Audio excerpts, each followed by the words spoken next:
What if the store has quietly sold you the expensive version of a dozen things that a couple of dollars and a little know-how would have handled just as well? It has, and after 30 years in this hobby, 15 of them running my own shop, I know exactly where those markups hide. These are 15 hacks the store has no reason to ever tell you, and most of them turn a $20 purchase into a $2 one. Let me be straight, because I stood behind that counter for a long time. The store is not the villain, it is a business, and a business stocks the item that has a margin on it, not the homemade version that does the same job for pennies. Nobody at a register is going to send you to the hardware store, or the craft aisle, or your own backyard, even when that is exactly where the smart keeper goes. I will. 15 of these, all real, and I have used every one myself. And stay to the end, because the last thing I give you is a trick that lets you plant an entire tank from one small cup of plants, pest-free, for the price of a single purchase, and it is the one the plant sellers least want you to know. Here is the thread that runs through every one of these, and once you see it, you cannot stop seeing it. Almost nothing in this hobby is special, because it has the word aquarium on the package. Superglue is superglue whether it says plant glue or not. Silicone is silicone. A leaf is a leaf. Fertilizer is fertilizer, whether it came as a cheap powder or an expensive bottle of mostly water. The premium you pay is very often buying the picture of a fish on the label, and nothing more. So the whole game is this: figure out what the branded thing actually is underneath, and buy that thing where it is cheap, or make it yourself.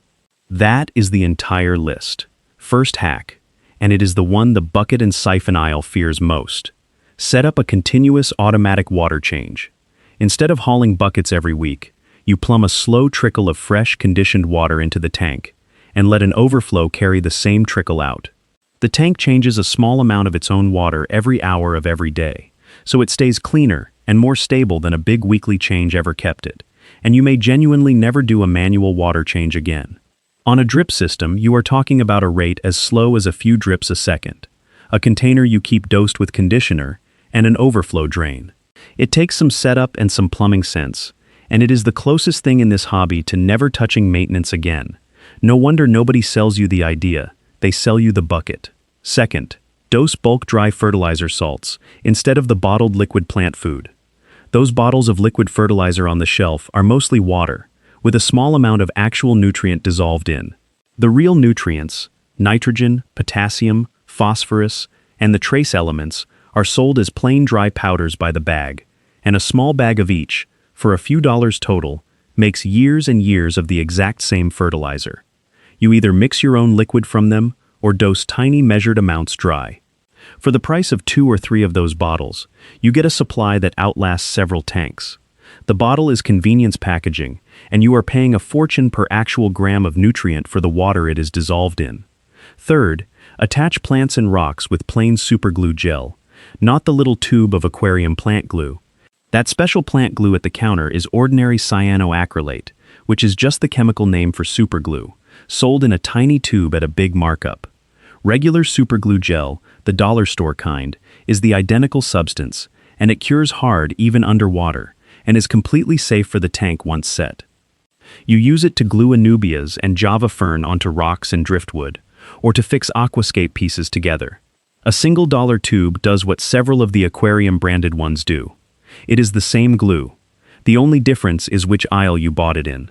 Fourth, paint the back of the tank instead of buying a background. A stick-on background always seems to trap air bubbles and peel at the corners, and it costs real money. A couple of dollars of paint rolled onto the outside of the back glass, black or a deep blue, makes your fish colors pop dramatically and hides every cord, tube, and heater behind the tank, far better than any background they sell. It goes on the outside, so it never touches the water and never harms anything, and if you change your mind, it scrapes off. Solid black behind a tank is the single cheapest upgrade to how your whole setup looks, and it costs about the price of a coffee.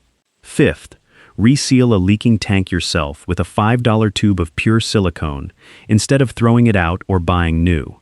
People treat a leaking tank as garbage, and a used one with a bad seal as worthless, when resealing is a genuinely doable job. You scrape out the old failing silicone bead on the inside seams, clean it up thoroughly, and lay a fresh bead of 100% silicone. That is the important detail. It has to be pure silicone with nothing else in it. Never use the bathroom tub kind that says mildew-resistant or anti-mold, because those additives leach and are toxic to fish. Plain 100% silicone, cured a couple of days before water goes in, and a tank headed for the curb runs for another decade. A $5 tube against a whole new tank is exactly the math the store would rather you not run. Everything in this video, and the full 101 secret system behind it, is in the Aquarist's Bible. 204 pages covering the tap water that's quietly poisoning your fish, and the $5 fix for it. The nitrogen cycle explained the way nobody at the store ever bothers to. The $3 filter upgrade that doubles what your filter can handle. The overfeeding that causes the deaths nobody admits to. Easy plants that actually live. And the cleanup crew that eats each type of algae so you stop buying the wrong one.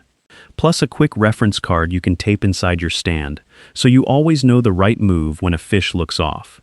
If you are tired of testing your water, doing everything right, and still losing fish for no reason you can explain, this is the reference you have been waiting for.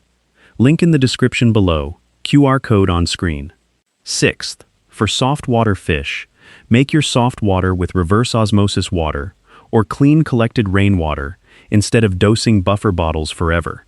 Some fish, a lot of the prize tetras, dwarf cichlids, and many wild-type species, want soft, mineral-poor water, and if your tap is hard, the store answer is bottles of water softener you dose again and again.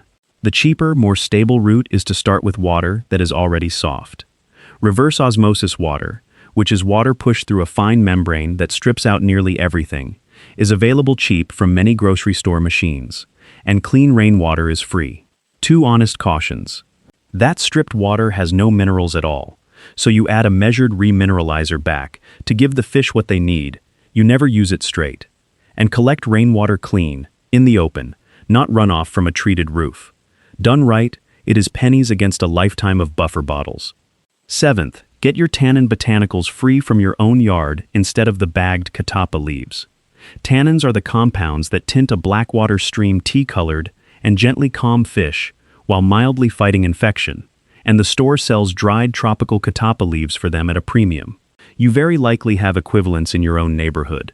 Dried oak leaves, beech leaves, and alder cones release those same beneficial tannins, and generations of fish breeders have used them. The rules are simple and important. Only from trees you can identify as safe. Only leaves that fell naturally and are dry and brown. Never from a tree that has been sprayed with pesticide, and give them a rinse or a quick boil first. Gathered right, a grocery bag of free oak leaves does what shelf after shelf of bagged botanicals charges you for. 8th, boil and soak cheap raw driftwood instead of paying a premium for aquarium-ready wood. That nicely labeled aquarium driftwood is expensive, and a piece of safe raw hardwood is a fraction of the price and ends up identical once you prep it. Fresh wood floats and it leaks a flood of tannins at first, so you boil it, which sinks it faster and kills any hitchhiking pests and spores, and then you soak it for a stretch to settle it and let the heaviest tannin leach out. Boiling a big piece might mean doing it in sections in a stock pot over a couple of days. The catch is, you must know the wood is a safe hardwood, no pines, no resinous or treated wood, and no wood off the ground that could carry anything nasty. Prepped right, $10 of raw wood becomes the same centerpiece the store sells for $40. 9th, plastic canvas craft mesh from the fabric aisle makes a dozen pieces of gear the store molds in plastic and marks up tenfold.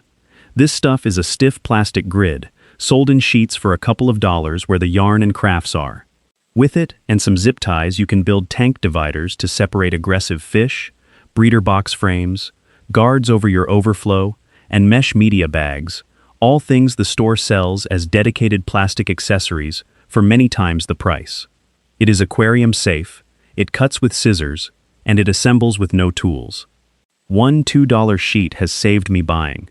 I could not tell you how many little molded plastic gadgets over the years. 10th, buy your fish from reputable online breeders and shippers, not just the local chain, because it is one of the best kept open secrets in the hobby. Serious breeders across the country raise healthier, hardier, and far more interesting fish than the typical chain store stock, which was itself shipped and stressed from a distributor and they will ship right to your door, often for less than the chain charges for a worse fish. You get quality and rarity you will never find in a big box tank. 2 things to respect.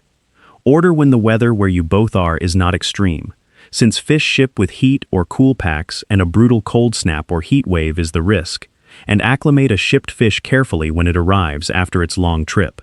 A local shop that gives real advice is worth supporting, but the store would rather you never learned the breeder network existed. 11th, build your own spray bar from a piece of PVC pipe or rigid tubing for a couple of dollars. A spray bar is just a capped pipe with a row of holes in it that you attach to your filter output, and instead of one hard jet of water blasting one spot, it spreads the flow into gentle streams across the whole back of the tank. That softer, more even current is easier on your fish and better for circulation. The store sells them as accessories that may not even fit your filter, when a length of pipe, a drill, and 10 minutes makes one sized exactly for your tank. Drill a row of holes about a hand span across the pipe, cap the end, and connect it up. It is one of the most satisfying little DIY jobs in the hobby. 12th, use plain PVC pipe as caves and spawning sites instead of expensive resin ornaments. A short scrap of PVC pipe or an elbow fitting, a couple of inches across, about the width of a soda can, makes a perfect dark cave for a pleco, a catfish, or any shy bottom fish, and a huge number of species will actually breed inside one. Cave-spawning fish do not care that it is a plumbing part. They care that it is a snug, dark tunnel. You can tuck it behind a rock or a plant so you never see the plastic, or leave it bare in a breeding tank. Breeders run rows of bare PVC caves for exactly this. It does the job of a $15 resin cave ornament for well under $1. 13th, soak fresh garlic into your food to get finicky or newly arrived fish eating. A stressed new fish that refuses food, or a stubborn wild-caught fish, will very often start eating when the food smells of garlic, and fresh crushed garlic also gives a mild health and appetite boost. This is the same thing sold as a little bottle of garlic supplement, and you have it in your kitchen. Crush a clove, squeeze the juice onto a small portion of the fish's food, let it soak in for a few minutes, and offer it. I want to be clear about what this is. It is an appetite and conditioning trick and a mild support, not a cure for actual disease, so do not lean on it for a genuinely sick fish. But for coaxing a nervous new arrival into eating, it works when nothing else will. 14th, use the dry start method to grow a carpet, which the store never mentions because it would rather sell you a carbon dioxide system. Carpeting plants, the ones that form that lush green lawn across the bottom, are the hardest thing to establish underwater and usually want injected CO2. The dry start sidesteps all of it. You plant the carpet in wet soil substrate with the tank drained, no water in it, then cover the top with plastic wrap to hold humidity, and light it, so the little plants grow with their roots wet and their leaves up in the open air where carbon dioxide is unlimited. They root in and spread fast, pest and algae-free because there is no water for algae to bloom in, and after several weeks you gently flood the tank onto an already established carpet. It takes patience up front, and it skips the expensive gear entirely. Look, everything I'm walking through here is in the Aquarist's Bible. 204 pages, all 101 field-tested secrets. Water chemistry made simple, the cycle done right, filtration, substrate, feeding, easy plants, algae control, stocking, and the self-cleaning tank that mostly runs itself. Plus what to actually do when it goes wrong, with a quick reference card for the stand. 3 decades of fishroom knowledge in one place. No more mystery deaths, no more scrubbing green glass every week, no more fighting your tank and dumping money at the fish store. Link in the description, QR code on screen.